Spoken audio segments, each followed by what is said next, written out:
Hi friends, welcome to this week's IlluminUte. My name's Colin, and boy oh boy do I need a haircut. Here are this week's illuminating minutes of illumination.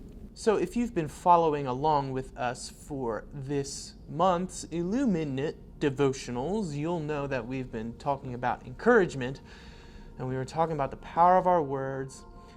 We talked about the power of our presence as well in encouragement. And so this week we're going to kind of wrap it up with just another example of the power that our words have. How would you describe a tongue? Yeah, wet, pink, bumpy, slimy, real disgusting words.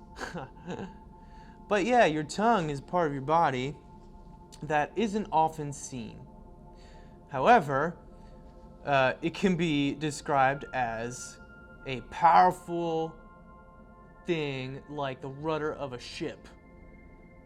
Now, that's probably not one of the first words you picked when I asked you to describe your tongue, right?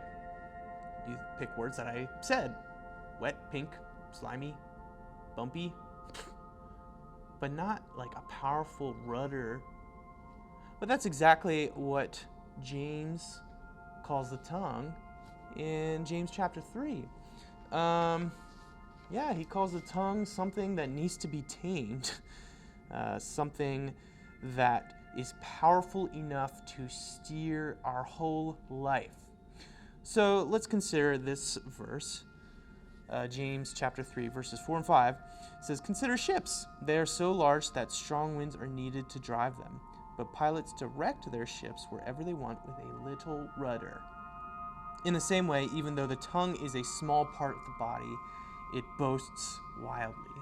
So rudders on ships, they're often, always under the water, right? We don't often see them. And we don't often remember that they're there until the ship turns. Likely you'll know that your tongue is there, but you don't think about the power it has until you let a word slip out that maybe you're not real thrilled about, or maybe somebody else isn't real thrilled about. Or you aren't aware of it until you say something that somebody else takes notice of that's good, that's encouraging to somebody else. So here's what I want you to think about with this week's IlluminUte. Just think about that power that your words have. A couple weeks ago we talked about how your words can be either considered garbage or they can be considered gifts. And that's really what its power is, the power of your tongue.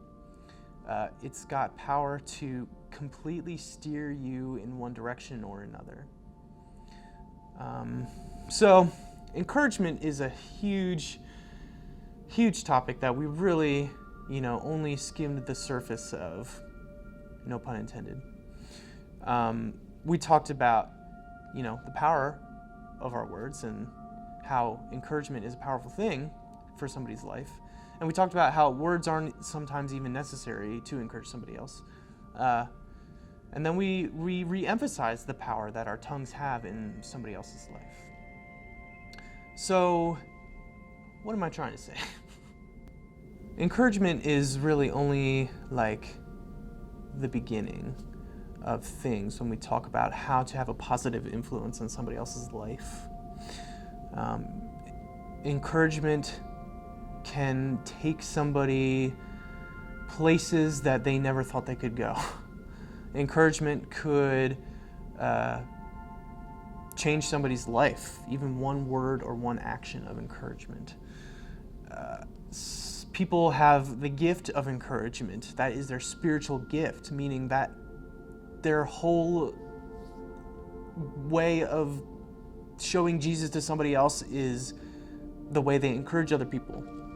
So, again, what I'm trying to say here is that you should not underestimate the power of your words. You should not underestimate the power of encouragement in somebody else's life. Take some time today and every day to just share a word of encouragement to somebody else. You do not know how that could steer somebody's life or your own life, really. That's all I got to say for this week's IlluminUte. Next week is May, and we are going to start talking about something else. We'll find out. Stay tuned. I'll probably not have a haircut by then. Bye!